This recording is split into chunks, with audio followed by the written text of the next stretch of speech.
Welcome, welcome, welcome, Catalyst crew. Our Catalyst Club coaching starting right now. It is time to make it happen. And today I'm very honored to bring in a very special guest, David Hill, who has a new book coming out called The Sales Playbook. Very cool looking book, very good information in it.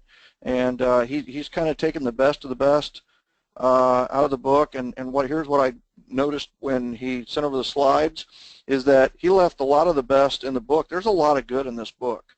So you're going to get a lot of good today, and there's going to be a lot more good when you down. And I know some of you've already ordered the book from our recommendation. I appreciate that. But some of you, this might be the first you've heard of the Sales Playbook with Massachusetts agent David Hill. So a few announcements that I need to let you know is basically I am going to be on a TV show with William Shatner, of all people. So either you know him as Denny Crane or the captain on Star Trek. William Shatner is, or the guy from Priceline, right? I'll be on a show called Moving America Forward, which is highlighting entrepreneurs. I get some award for being on the show, essentially. Some entrepreneurship award, and it'll be fun. So we're filming that June 3rd through the 9th in Malibu, and then Vegas, and then so that's cool. Kudos to the team for making that happen as well. And then we have the Oklahoma City promo tour in a couple of weeks. This is not on here, but 210 Warranty is flying me in for their national sales conference next week. And then we also have the Oklahoma City promo tour, all in 1 week. It's going to be a busy week. And then Gin Carolina, or Gin Charlotte, is in Charlotte, North Carolina, May 26th. That's going to be a great event, our first time in Charlotte. And then with the Gin Mastermind, we have a private mastermind, and I know some of you are anxiously awaiting details. Now, this mastermind is June 6th, 7th, 8th, and 9th, but where you're going to want to register is GenGenMastermind.com. You can register for the private GenGen Mastermind on June 5th. It's the Sunday afternoon, the first day, for just $197. Normally that's $997, but that's the Catalyst pricing. If you go to GenGen Mastermind today, GenGenMastermind.com, just don't ignore the pricing that's on it. Just click through, and we have it set for $197, and you're going to network with the best of the best agents in the country, the best of best mortgage professionals in the country, and it's going to be just a phenomenal private mastermind with me and a few rock stars that we're bringing in. So then you have the Real Estate Mastermind on June 6th and 7th, and as a special Catalyst, you're in Catalyst, so you get to go for free on Monday and Tuesday. So that's Monday, June 6th, Tuesday, June 7th, and look at this lineup. So I'm going to be speaking, and I'm the celebrity, quote-unquote, MC, and I'm hosting Floyd Wickman, Craig Proctor, Josh Altman from $1 Million Listing, Ken DeLeon, who's the #1 agent in the world, Jay Kinder, Michael Reese, Bob Corcoran, and many others, and Tom Ferry, by the way, also. He was just announced as we got him to speak. So if you want to upgrade to get the entire conference, which goes on through the 9th, you will also be able to see Darren Hardy and Tony Robbins on the 8th and 9th. So it's going to be a great 4 or 5 days in Vegas. I highly, highly, highly recommend this. 2,500 people to network with, 2,500. GenGenMastermind.com, and once again, $197 for the mastermind on Sunday. You sign up for that, you get to go to Monday and Tuesday for free with me and Tom Ferry, Craig Proctor, and so on and so forth. Then GenGen OK, or GenGen Oklahoma, is on June, actually hold that date. It's June 24th, 27th, 28th, 29th, or 30th. So we're working on the date on that one. And that is, that's the list of April announcements. We have a lot of other stuff going on that I'm sure you're hearing coming from out from our camp, but the bottom line is you can make it happen. Also, #1 question I've gotten during my coaching calls today is, can we bring a team member to the mastermind and the mastermind summit? You guys know my strategy. Every time I go to a conference, I either hire a local assistant or bring an assistant with me. So how could I deny you the availability to bring someone to be there side by side? Some people are bringing their spouses as well, but it is just $197 today, and we have about 3 spots open, right? So make that happen and just count your blessings that you're one of them on the call today and not waiting for the recording. So do me a favor, get in that private mastermind. And Sherry just corrected me. We don't have 3, we have 23 spots left. So 23 spots, but that's still not very many spots. So I exaggerated. I apologize. I love you. Please, I'm begging your forgiveness. It feels like 3 when we started out with a lot. So, all right. Today's agenda, we're going to go right into the sales playbook with David Hill. This is certainly a great reminder to post your referral goal on Facebook so that it can be working for you while you're over here working on your business. And then we're going to do some open Q&A. So without further ado, I want to bring on David I. Hill, author, business coach, sales trainer, leading expert on telephone prospecting, like pick up the damn phone, right? We've talked about that. We've had sessions on that. He is the CEO and founder of Hill Team Associates, a sales division within the Keller Williams Realty. He's also a KWRI certified trainer and a One Thing official certified trainer.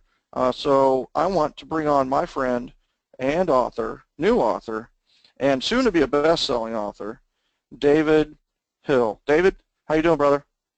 Hey, I'm doing great, Michael. Thank you for having me.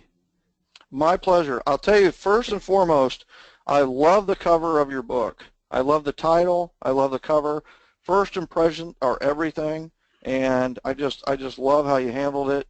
And just a beautiful book, and luckily I've seen the contents too, so I know that it just looks like $1 million, and it's just very well done, very good. Well, thank you. I appreciate that, Michael. Well, let's jump right in here, and this is a savvy crew, right? Lots of high D's, lots of high I's, lots of high producing, high S's. So, how are we going to enhance their current sales efforts? All right. So, what we've been able to do, Michael, with the book is look at what people are doing from a perspective of their marketing, their connecting with people, their referrals in your case, and how do we use the phone to take that to the next level? I think what a lot of us tend to do is kind of get in that comfort zone of just doing what we've done. If maybe we rely on sending out a couple thousand emails through Infusionsoft, and hopefully 2 or 3% of the people will respond, or we'll just do social media, go on social media, just keep posting stuff and doing pay-per-click and things like that. And excuse me, and also people that do business-to-business door knocking. How do we incorporate the phone into that so that they can be more effective at what they do? So one thing we want to tell people in the beginning is, hey, I'm not telling you to stop doing what you're doing. I'm not telling you that the phone is the only way. What we're telling you is we want you to be able to enhance what you're doing now by using the phone as a tool and incorporating the phone into that. Does that make sense? 100%. I'm sorry, I had to take myself off mute there. Yeah, I mean, I love how you are not either or this, right? You do either this or phone, right? You're saying, hey, listen, whatever you're currently doing, just add the phone as part of your current system and part of your current process, and it can actually accelerate and make everything else, improve your results from everything else. So I love that. Yeah, it's what we were talking about on the podcast. It's not just, okay, hey, this is the only thing that we're going to do. Is in order to take it to the highest levels, what we've seen is it would be a combination of maybe a system like an inbound marketing, a tool, using social media, using the telephone, using text, using emails. So it's the combination, and that's what we're seeing. The people that are getting the greatest results are incorporating. And then you have this new generation of millennials that they don't even want to be called, honestly, right? I mean, I have a 23-year-old daughter, and she gets frustrated if frankly, if someone calls her, they'd rather be text. So you got a lot of people out there with that same mindset, but they're in sales, and now you've got them selling to or selling with, baby boomer generation who don't even know how to text, and to them, the only way I'm going to sell is if I can pick up the phone. So one thing the phone does for us, Michael, and I'm sure you know this, is it makes you a real person. It creates a connection where there's so much electronic communication now, it's almost like you're just dealing with a computer. And so what we're telling people is, hey, we want to teach you how to connect again, because sales, frankly, comes down a lot of times to making a connection with the person feeling comfortable with you, and ultimately the person liking you and wanting to do business with you. Well, And I know you. 100%. You're preaching to the choir with this group. This is right up the alley, and I have to tell you, I'm over here smiling because you're telling this same group to pick up the phone, and here's what's funny. I tell them that all the time, but they'll come on here and they'll go, "Oh my God, David Hill had the greatest idea. We should get on the phone." And I understand that, right? You can't be a prophet in your own land kind of thing. But it's one of those where I love how you're reinforcing it and making it generational, right? Mm. Saying for certain generations, I mean, here's the thing: who has the money, the millennials or the baby boomer generation? Well, right now it's the baby boomer generation. Well, you want the people with the money who can pay you? Well, guess what? Pick up the phone. I love it. Absolutely. So let's jump into the next slide, and we talk about the hidden gold mine in your pocket, okay? Again, a lot of us are not picking up the phone. When I started on the phones, Michael, I was a telemarketer at age 17 selling Kirby vacuum cleaners. Back then they were like $1,500. Who knows how much they are now. You know, that's where I started. At 19 years old, I was working in a call center for Chase. At 23, I worked for a publishing company. We built a magazine through telemarketing, calling phone books, calling trade magazines, door knocking. I mean, that's what I did. So then I went into real estate. In first month in the business, listed 6 for sale by owners, and closed 42 deals my first year. So I've always been on the phones over 28 years. Back then when I started, there were no mobile phones. There was no email.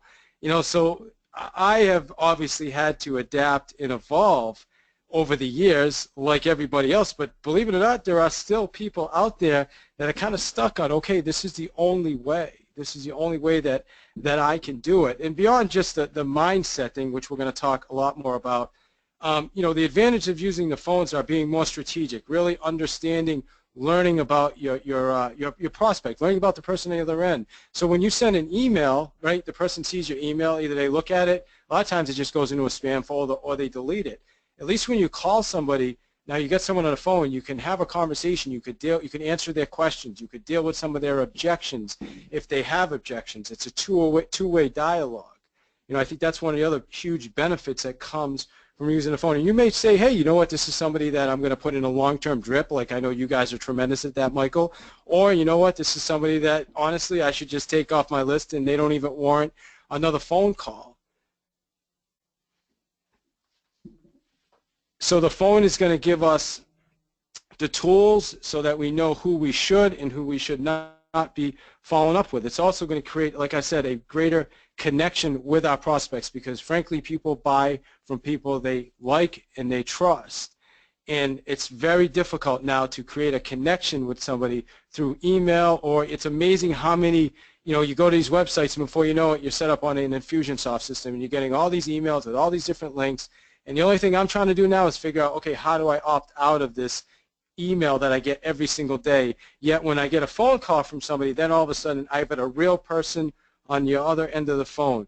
So I heard an episode of Jay Leno's show I saw about, I don't know, a year or so ago. I remember Jay had held up a smartphone, and he said, you know, these things are great. He goes, these are the greatest technology in the world. The only thing that people don't do with these are make phone calls. And it's so true, because, right, we have the smartphone, we text, we email, we do all this stuff. We go on social media, we go surf the web, but nobody likes to use the phone anymore. So my goal is, again, not to say the phone's the only way, but kind of help you incorporate the phone back into whatever you're doing now. I love it. I love it. And it's so true. I mean, the biggest advantage that you get with the phone that you don't get with any other mode of communication is feedback. You know, that you get the opportunity to use your tone and to even the unspoken feedback. You know, you can not only hear their voice, but you can also hear the music behind their voice. and you can hear tonality, and you can get feedback, and you can have an interaction with people on the phone. And I think that you're really reinforcing some things that, we always need to be reminded of, because it's so easy to text, it's so easy to email, it's so easy to do these things that don't work, right? Absolutely. And the problem is, are you doing what's easy, or are you doing what's right, or are you doing what's best, right? I think a lot of people opt to do what's easy versus what's right or what's best. And picking up the phone, in many cases, is what's best. And you're hitting it on the head here, man. Absolutely. And if you want to jump to the next slide, it actually talks more about what you just said, Michael, which is perfect. So it's about mastering the first impression. When you call somebody, it's proven we have about 7 to maybe 10 seconds. 7 seconds is the average to make a first impression. So people are deciding, okay, is this valuable? Is this someone I want to stay on the phone with, or is this someone I just want to disconnect right now? And unlike a meeting in person, the person can just hang up the phone and go on about their day. And the interesting thing, and I'm sure everybody in this, listening to this webinar knows, is people aren't just sitting around waiting for us to call. A lot of times when we call people, they're in the middle of doing whatever their normal routine is. And our call sometimes is a disruption. So we really need to understand how to make a powerful first impression. And that really comes with value. So some ways to do that, Michael, are mirror and matching the prospects, understanding pace, your mood, your tonality, using the similar language to the other people, because again, people unconsciously like people that are like them. So when you call someone and the person's going at a really kind of a slow pace and they're kind of methodical, then you need to mirror and match that. If they're going at a faster pace, then that's what you're going to do. And I think that's kind of basics, but not everybody is following that rule. It's a simple thing. So and the other thing too is the DISC, the behavioral assessment, understanding behavior. So if somebody's a high D and they're like, yeah, hello, then get to the point really quick. If someone else is a real high I and they answer the phone and they want to know how you're doing and how about your weekend and this and that, then you need to engage with them. So it's really understanding DISC personality. We've got some great tools in the book so that we help people understand this at a deeper level. And the key to it is awareness, helping create awareness. But the first step really, and this brings us right to the next slide, is really understanding our scripts and dialogue. 100%. And I will tell you, on that note, I have to make a point, is that communication is 100% about the other person. It really is. It's about, like you said, it's identifying their pace of speaking. It's identifying their behavioral style. If you haven't identified it, just ask, the magic question from 7L, and you instantly know what their DISC is. And it's one of those where, but people are so worried about themselves. They're so worried about what they're going to say, and are they going to screw up, and what's my script, and everything else, that they forget that the message is 100% about the other person, right? It's totally about the other person. Communications is really getting to know them and identifying how to make your message be delivered the best way to the recipient. Absolutely.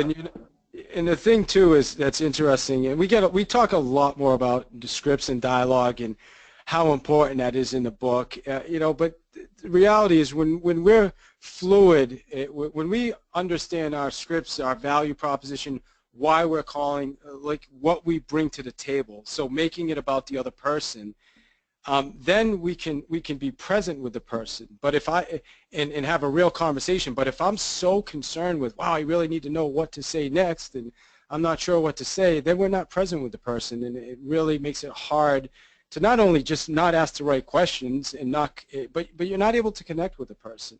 And so that kind of transitions us into the lifting the 800-pound phone, which to me is called reluctance. I mean, this is really what we're talking about.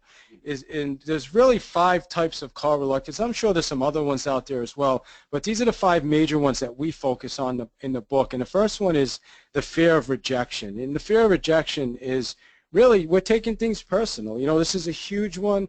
It's when someone says no to us, we look at it as, wow, they're like attacking me, or this is against me. You know, and you know, somebody could just say, hey, take me off your list, and maybe they're having a bad day. Maybe they do want you to take them off the list. But in the end, it's not a personal attack against you. They don't know you. You know what I mean? That's the point. They don't know who we are. We're just another person on the phone. So either we connect with them or we don't. But the key to that is to figure out a way to not take it personal. And the way that we teach people how to do that, Michael, in the book is to really figure it out why we're making the calls in the first place, like what we bring to the table. So as you talked about, coming from a place of contribution. So listen, I'm here to help you. If I can help you, outstanding. That's my goal. That's my job. I'd love to do that. If I can't do it, then hey, I appreciate that. Who else do you know that I should be talking to? And I know that sounds a lot easier said than done, but with practice and really understanding your scripts, your dialogues, and your value proposition, it becomes fairly easy to do. And the other thing is lack of role acceptance. This is a big one, and I think not enough people realize that this might be something that's going on deep down, seated in them, where they're in sales, but in their minds, deep down, they may have this limiting belief or this little voice that tells them salespeople are bad. I remember this kid, great guy. His name's Jim. He's in one of my old market centers. And I heard him one morning making phone calls. He was in the next office over. And then he answered the phone of a telemarketer. Somebody had called him. And his response to that person was, listen, yeah, I'm all set. Take me off your list. Hangs up on the person and goes back to making calls. Now, I'm just curious. When you're treating other salespeople like that, what do you think the universe is going to bring back to you? So as a matter of fact, Jim's a dear friend, and you know I've known him for years, and I had a conversation with him about that after, and he didn't even realize he did that. So it's really, really interesting. Not knowing what to say, this is another really huge one, Michael. This is about understanding your scripts, your dialogue, your value proposition. I just cannot say enough about that. We have a great boot camp that we really teach people to understand their scripts, their dialogue. It's a ton of training, a ton of practice, and just really learning scripts, dialogues, understanding. So now when we know what to say, we can be confident and comfortable enough to ask the right questions and be present in the phone call, in the conversation. And I'll tell you what, if there's one thing that I want everybody to take from this call or this webinar, it's the fact that the key is just being present with people, being able to listen, and being able to come from a place of contribution, but that all comes from being present. Over-analysis, I'm sure some people can relate to this. You know, you're getting ready to get ready, paralysis by analysis. You know, it's a form of call reluctance. You know, I remember years back watching somebody spend 45 minutes preparing, researching, checking data, looking at, did a CMA, did all this stuff to call, and then the call and the person says, listen, I just signed my house with someone else. Take me off your list. Wow, there's 45 minutes that person will never get back in his life, right? And then fear of success, which is another one. And I know I'm moving at a pretty good pace, Mike, because I want to make sure I keep you guys on track with your timing. Fear of success is, you know, hey, that's that little voice in your head again that says, hey, you know, this is hard stuff. You know, I start, you know, doing really well. Well, now the bar's been set a little bit higher, right? There's some expectations now that are set. Now I have to, you know, if I do 40 million one year, then wow, I'm really expected to do that again next year. So these are some of the things that we really have to focus on. So if you want to jump to the next slide, Michael. Yeah, this is awesome, and I love how you went into the fear of rejection mode with. I will tell you that the number one reason people, in my opinion, don't pick up the phone is because of selfishness, right? They're thinking about themselves instead of thinking about the person on the other end of the line. If we were thinking about the other end of the person at the other end of the line with a spirit of helpfulness, like we're going to call and we're just going to see how we can help them, then guess what? You'd pick up the phone every single time, right? And so instead of us going into this head cheese and you know, basically having this thought of you know, I can't do it, or they're going to think, I mean, all of that is just make-believe. The fact is, you don't know what they're going to say, and you don't know, they may be expecting your call. They may be really wanting your call. They need your help. So, absolutely. Bottom line, right? So we just, all of it is really speculation until we pick up the phone, right? So every single one of those forms of call reluctance really comes down to changing your mindset, which is what you just talked about. It's really about making it about the other person in the end, essentially. So if you want to jump to the next slide, Michael. These are some strategies for upholding a positive mindset. Honestly, having fun. I mean, it sounds pretty simple. I'll tell you though, so I was interviewed recently by Jarek Robbins, and Jarek is it's one of Tony's youngest sons, great guy, friend of mine. And one thing at the end, he's like, well, what would you say is the number one thing that makes you successful on the phones? I said, honestly, I just don't take myself that serious anymore. I said, when I was younger, I did. I said, now I'm just having fun. I'm there to help, so figure out some ways to kind of have fun with it. I have a mirror in front of me. I keep a mirror in front of my call area so I can see what's going on my face. Am I frowning? Whenever I look in the mirror, it makes me smile automatically. I have little post-it notes that say, don't take yourself too serious. I keep my vision board right above my prospecting area, so I always are seeing my family. I'm looking at the vacations, my investment properties, the race cars, all that stuff is there. It just keeps me focused. And I'm just not taking myself too serious, and finding out your why. This is a huge one as well. Just really understanding, why is it that I went into sales? What's my purpose here? What am I looking to give to the other people? What am I doing this for? Because if you're not clear on that, then you're going to be wishy-washy anyway. So really at a deep understanding your why, that you're even in sales, and why you're picking up the phone, and really why you want to help these people. Knowing numbers is huge too. I mean, understanding your numbers. It sounds simple, but this is really a big one, because if you, for instance, I remember a while back I made like 17 phone calls, and I had, my goal right now is usually if I talk to 20 people, and again, I know your arena is going to be different than this, Michael, because you're dealing with referrals and people right now I'm referring to probably more cold calling. So I'm at a level of, if I talk to 20 people, I'm guaranteed to usually get one really good one. So and I'm sure that, like I said, the numbers are much better probably when you're calling your database or your sphere of influence. But when you had 17 people say no, then I have no right to get mad, because I haven't spoke to 20 people yet. And I really keep it that simple. And I remember Tony Robbins said years ago, he looks at it, each call is worth, I don't know if he talks to, if it sells $200, and each no would be worth $10. And I'm paraphrasing that, but I mean, you guys can look that up.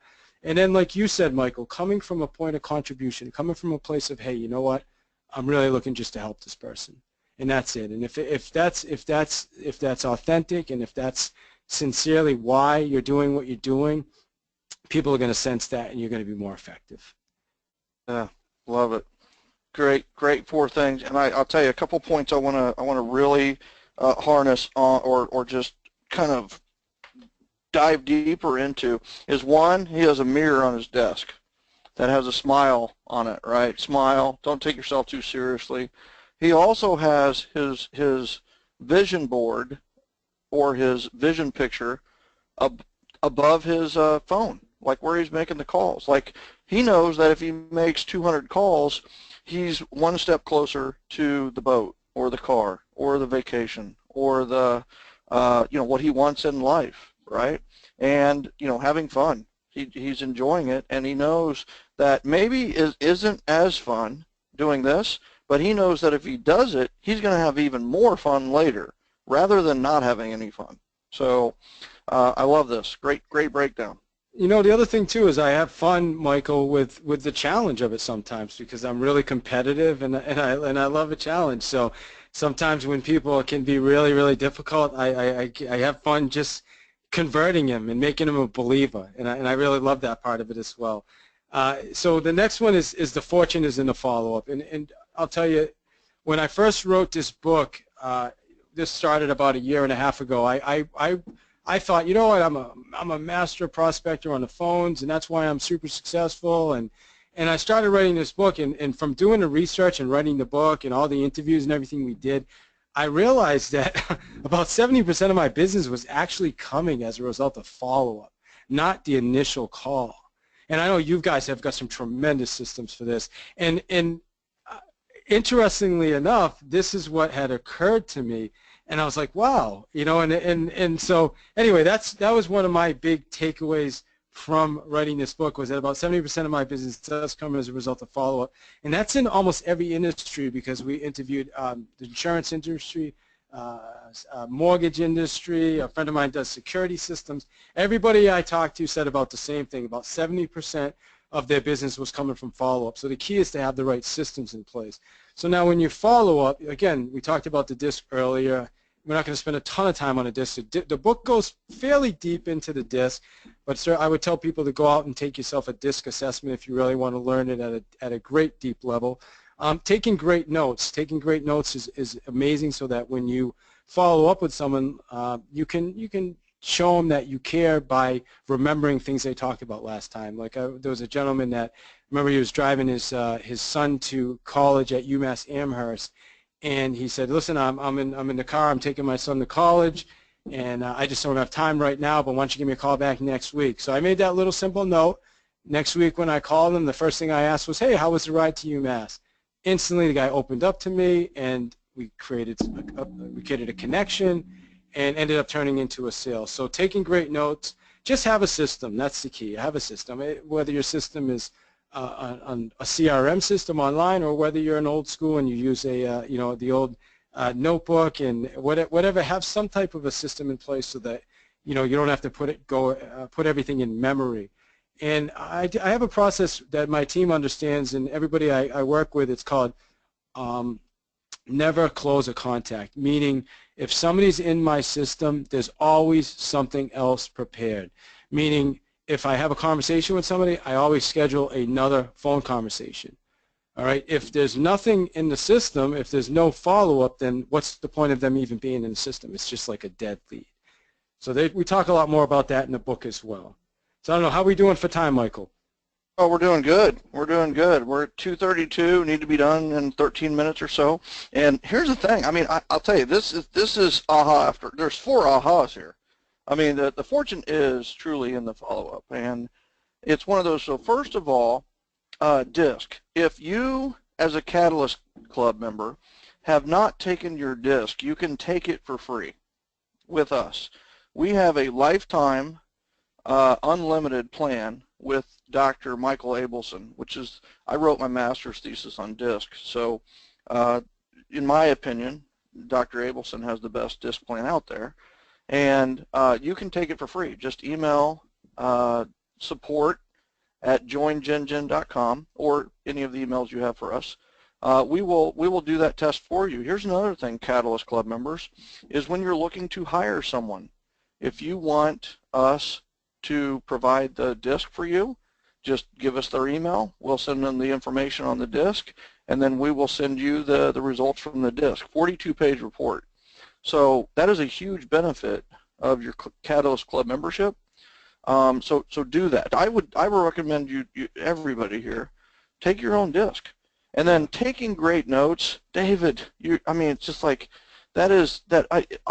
we just did this at Gen Mastermind in Atlanta to re-harp on your point here is, so we did a one-on-one. We did the session, 90 minutes. We called it the lunch of a lifetime.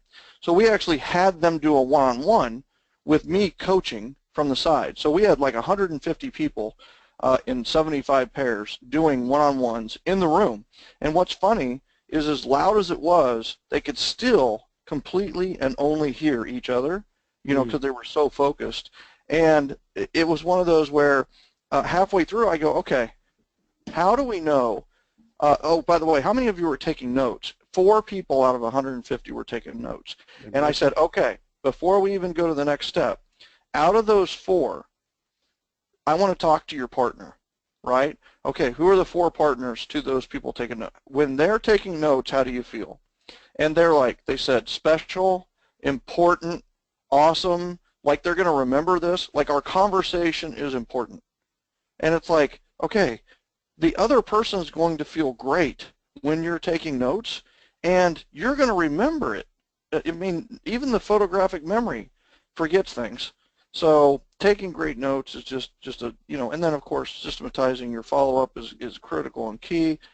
And I love the whole thought of master sales, being a master salesman, one of the things that you do with your relationships to keep them, and David, we talk in what we do about homeostatic relationships and harmonic relationships. Homeostatic relationships are balanced, and balanced relationships result in no referrals. But then there's harmonic relationships, and harmonic relationships are relationships with energy, right? There's a value exchange, there's a communication exchange. They're vibrant, they're alive. They are referral zone relationships.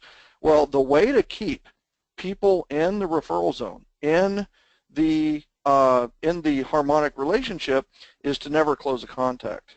It's to always follow up, even if the phone call's a quarter away, even if the one-on-one is 3 months away. Schedule some type of follow-up to keep the energy in the relationship. And high five. I mean, this is your slide. This is like the slide of the year. We don't even need to go to the next slides. I mean, it's just like you could drop the mic and just walk out of the webinar right now. And because this is a very, very important 4 bullet points right there. Yeah, absolutely. And also it's probably the biggest challenge that most salespeople face is they don't have good systems or skills or systems for following up. So if you jump to the next slide, which is playing to win, and then playing to win is a mindset. It's about, you know, I choose who I'm going to do business with. I choose who I'm going to spend my time with. All right, so the reality is, and I love saying this, sometimes the best listings or the best appointments are the ones I didn't take, because we don't need to go into business with everybody. We don't have to work with everybody. And I'm sure everybody on this call can relate to this. I understand there's a lot of real estate agents and mortgage specialists on this call.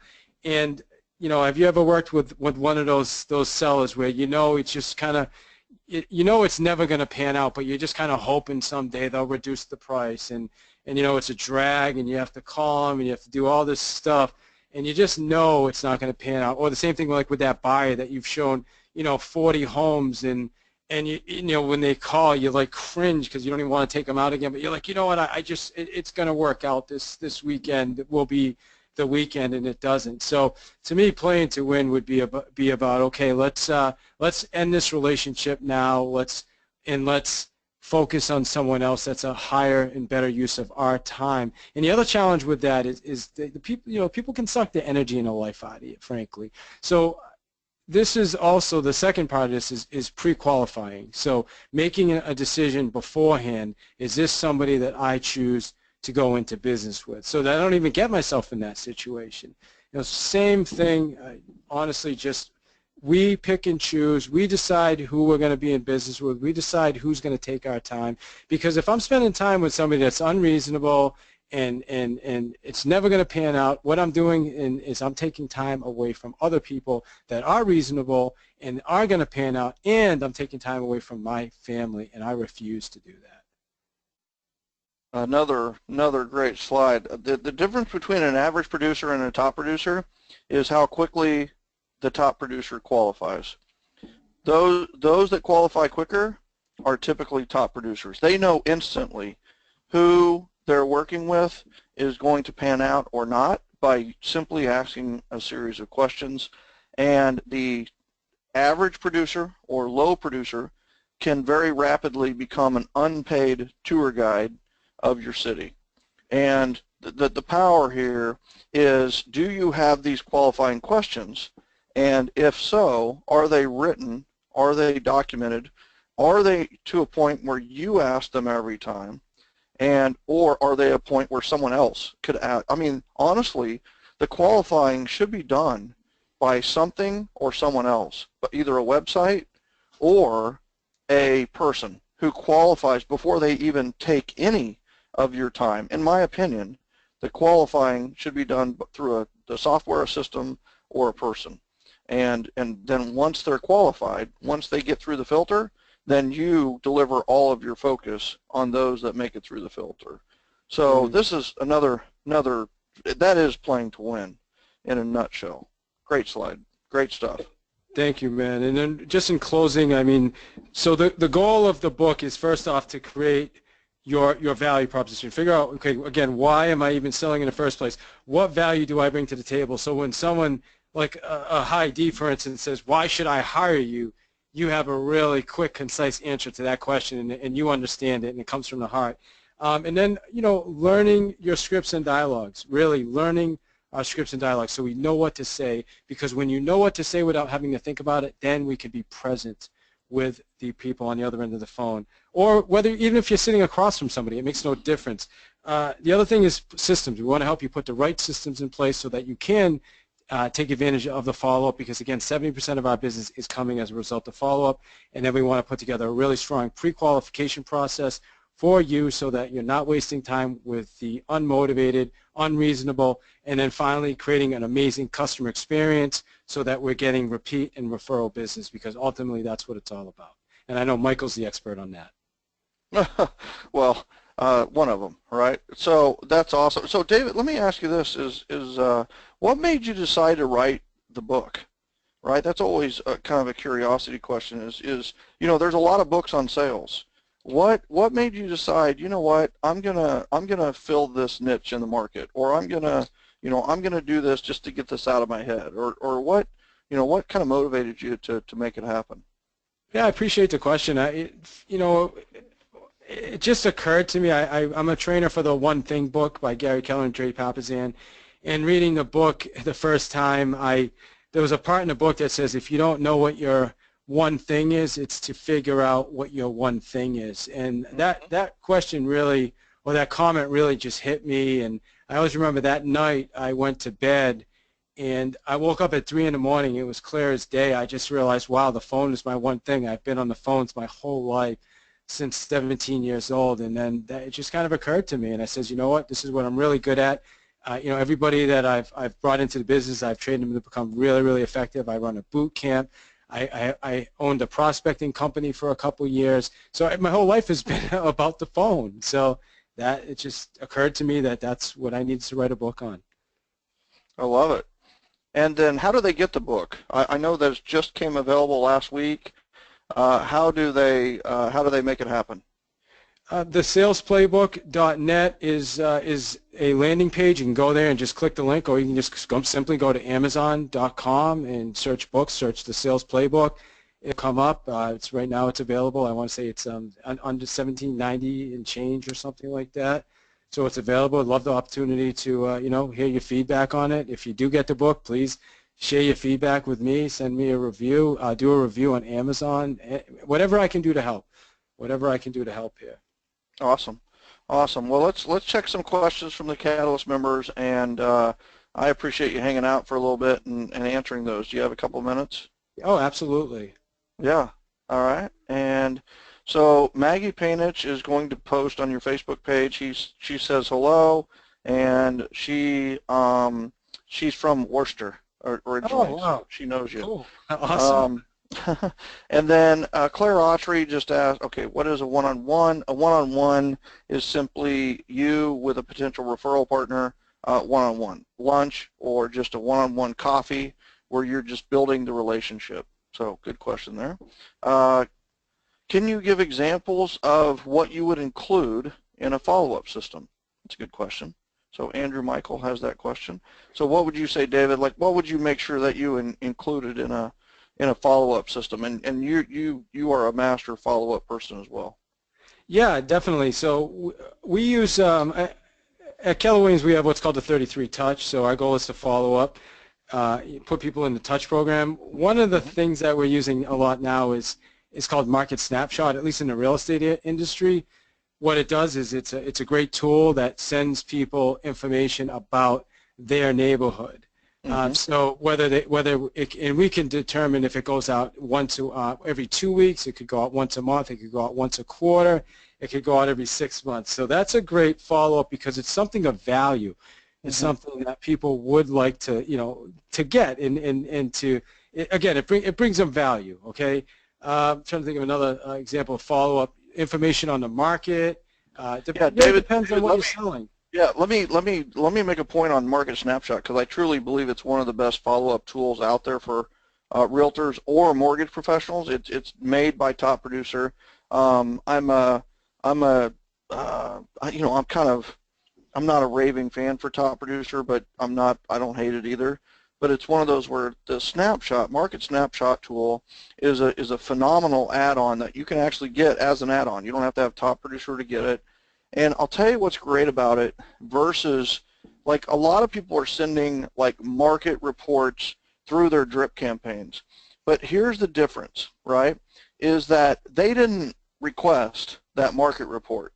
With the Market Snapshot, it's specifically about their home. So it's personalized. I will tell you the future of follow-up is personalized and customized to the person. Like literally, it is an email to that person that is about that person. And that's the power of the Market Snapshot is they put their home address in and it gives them a snapshot of their neighborhood, of their home, of their home's value, and also even surrounding areas. So it's versus, you know, just an email that does a market report. You know, a lot of those are just simply deleted or unread. But the Market Snapshot, they'll be checking those out. And if you had people on Market Snapshot starting 2 years ago, what they're doing with that Market Snapshot, they've seen the value of their property go up 10,000, 20,000, maybe even 50 to 70,000. And that is a trigger in their minds. So that's an awesome example, David. Yeah, also, definitely. And, yeah, I mean, so do you, yeah, go ahead. I was going to say with Market Snapshot too, the Market Snapshot is, we send out, right now we send out about 750 of them a month, and that's growing by the day because we're just keep adding people to it. The emails go out and I'll get people that will say, hey, I just want to let you know our house has 4 bedrooms, not 3. Mm-hmm. So people are paying attention to it, and to me that's a perfect opportunity now to call and say, wow, you know, great, I got your response. I so appreciate you looking at the snapshot. I'm going to, you know, get that updated. You know, who do you know? What else can I do to help? So you're always looking for opportunities like that as well. I just wanted to point that out. Perfect. And then Callie Lamont, who is a rock star agent in Atlanta, says, do you recommend calling the millennials even if they don't want calls? Yeah, that's a really good question. If you know you're dealing with a millennial, I would start off with a text first and ask permission for a call because you're right. If they don't want calls, just text, get a text dial. I'm telling you, we're doing more conversion through text this now than we've ever done since I've been in the business. It's just amazing. We've taken, I want to say in the last probably 4 months, we've taken 3 or 4 listings just through text dialogue. And here's another tip too is when you call someone, people put on their voicemail now is, hey, I respond better to text. When you hear that, don't even leave a voicemail. Just put your phone down and text the person. And text them, exactly. And it's generated so many opportunities. Yeah, absolutely. Yeah. So would a good text for a millennial be, hey, do you have a minute just for a quick call? Is that a good, like if you wanted to get them on the phone, would that be the next step, or what would you text a millennial to take it to the next step? It depends, Michael, on what the purpose of the text is. Like we doing an expired, we text, hey, just noticed your house came off the market. You still interested in selling? It's just simple. Yeah.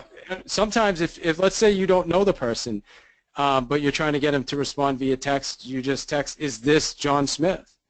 And they can't help to respond to that, and then you know if there's a person on the other end. Best text ever. Prospecting tactic, right? Yeah, best text ever is first name question mark, John or Cindy, right? Exactly. And they're like, who is this? What's going? And all of a sudden, you got them coming towards you, right? I mean, how many times is it? I mean, you and me, it's like if you will just give us a response, you will end up loving us, right? We will take it down the path of helping you so much that you will love us, right? All we need is a response. Just, my mantra for life is if you give me an ounce of interest, I'll give you a ton of love. But the thing is a lot of people won't even give you an ounce of interest to start, right? Yeah. So that sometimes that one response to a text message can turn into a phenomenal relationship that could be a referral relationship or not. All right, so Christopher Cousins, another Rockstar, says, I would like to know how David handles a situation when during pre-qualifying he determines that they are not worth his time, in quotes. What do you say when you're asking these questions and they don't make it through the filter, right? They don't qualify for the next step. What do you say? Yeah, I love that question. I just let them know, hey, I really appreciate the opportunity, and sometimes I'll say, maybe I'm just not the right agent for you, or I could refer them out. I also have another line, I'd rather turn you down now than let you down later, so I can, I know someone else that I think may be a better fit. Yeah, again, for me, there's no waiver whatsoever. Either it makes sense and it fits, or it doesn't, and I'm going to pass on the opportunity. But I do it with respect and dignity, and hey, I always appreciate the opportunity that everybody's willing to give me. That's right. And what are some of the qualifying questions you use, especially with sellers? My first question is always, if everything we talk about makes sense and you feel comfortable and confident, are you willing to hire me? Great opening question, right? Yeah. The presumptive close and soft open, right? Making a decision during this call, kind of thing. Yeah. Yeah, absolutely. And depending on how that question goes, I mean, some people might say no. I'll say, okay, great. Well, what would prevent you from hiring me? And then you know, right? And this is coming back to playing to win too, because a lot of people will say, well, I'm not. Well, I don't want to ask that question because what if I lose the appointment? Well, do you really want to go on an appointment that's a waste of time? Yeah. What if you win? That's even worse. Yeah. Well, right? What if you did win the appointment, right? Yeah. Well, what if you're going because they're a for sale by owner and all they're looking for is for you to give them some price information on what their house is worth? Yeah. That's right. That's right. So, and Anthony Armstrong asked any suggestions on a software website to get some of the qualification questions for real estate. And Anthony follows with, I tried to put something together with Google, but it was a survey. I'm not sure of the question 100%. I apologize. Yeah, so there's lots of questions on the qualification questions, right? And Anthony, I'm going to help here as well as David, and that is, hey, Lisa, Mandy, I know you're recording this and listening in and moderating, and I appreciate you, let's take my buyer qualification, my buyer questionnaire, and my smooth selling questionnaire, and share it in the Catalyst Club Facebook, and there are probably a dozen qualifying questions on each of those. So we'll provide that. And then David, what are you using? I mean, are you using a written script, or are you making these calls and asking the questions just based on instinct and experience? No. Actually, I have a full pre-qualification script. I'll share it with you, Michael. It's I use a script. I'm a scripts guy, even though I've already internalized them. I still keep them in front of me when I call. So I'll be happy to share that with you, and you can share it with everybody. Beautiful. I love it. We'll follow up on that. Let's see. A lot of people are saying they love Market Snapshot, so that's more endorsements for Market Snapshot. A lot of people are using it. A lot of people didn't know you could get it without signing up for Top Producer, and I'm going to say I have 80% certainty. I know it was that way, and I believe that it's still that way that you can get it. You don't have Top Producer, do you, David? Yeah, I've been using Top Producer since I started in real estate 12 years ago, so I'm a fan. Yeah, okay. Let's see, do you have a phone pre-qualification worksheet of questions or checklist for buyers and sellers that you'd be willing to share? Sharon Edelman, how about that? Not only am I going to share, David's going to share his too. Boom, right? Boom. How's that? A lot of thanks there, a lot of thank yous, a lot of people saying you're awesome. And Sharon Alters says she has Market Snapshot and does not have Top Producer, so you don't have to have Top Producer. Do you let the people know when you are going to follow up with them when you schedule the follow-up in your CRM, David? It depends on the person. So it depends on the conversation. So if someone says, I'm going to keep my house off the market for 3 months, then I let them know, hey, I'm going to check back with you in a couple of months. Is that okay? Mm-hmm. It really depends on the situation. I can't give you an exact answer for that. The one thing I will do, though, is let people know that, for instance, like I said earlier, I take really great notes. So if someone, if I call back someone and say they said they're going to keep the house off the market for 3 months, I don't know if anybody can relate to this, but if you ever had a seller say, hey, I'm keeping my house off the market, and then all of a sudden, a month and a half later, what do you see is their house is back on MLS with another agent. Exactly. So even though they say 3 months, I'll follow up in, maybe a month or so. And I use what I call the situations change script. And I just simply say, hey, I know you said you were keeping the house off the market for 3 months, but I know situations do change. So I just wanted to make sure, are you still keeping the house off the market, or has anything changed? And they'll respect that you did that. So that's one of my lines. I love it. What other scripts do you use to handle objections from expireds or for sale by owners? Like, if they say, you know what, thanks for calling, I am expired and I am still looking to sell my house, and, I honestly see no reason that I wouldn't agree to an appointment from if this call goes well. What are some of the objections that you've seen lately, and how are you overcoming them? Well, I'll tell you, the biggest objection we deal with lately is the fact that there are fewer expireds, Yeah. and more people calling the fewer expired. So there's a lot of frustration out there, and I don't say this to discourage people from calling by any means. What I'm saying is we really need to stand out. We need to be effective. We need to be different than all the other agents that are just calling and reading scripts, and that really comes from just being present with people and asking really great questions. Yeah, I was going to say, so you see it as the questions that you're asking is the best way to stand out, Absolutely. right? Because that's Absolutely. the question that everybody's going to follow up with is how do you show you're unique and better? I will tell you that there are people who will tell you to stand out with different gimmicks, right? With sending a dead chicken to their front door, and sending the needle or hay in a needle stack, or whatever. It's like, and really it comes down to just differentiating yourself with questions, and the quality of your business is determined by the quality of your questions, and the quality of your life is determined by the quality of your questions. So if you want a better life, ask better questions, and if you want a better business, ask better questions, and that's exactly what David's saying here.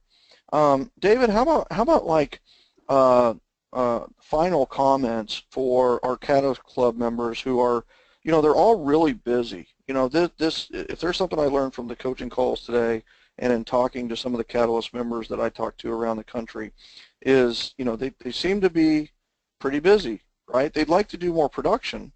What final comments from the sales playbook, or, what's the epilogue? What's the final chapter, and what kind of final words of advice would you have for them? Well, I would ask yourself first off, being busy, is it a good busy, or is it just a busy? So we all only have so much time, and we all know that. And I'm probably beating a dead horse right now, but it's really about making the most out of our time and getting the most. One thing is, I remember 2009.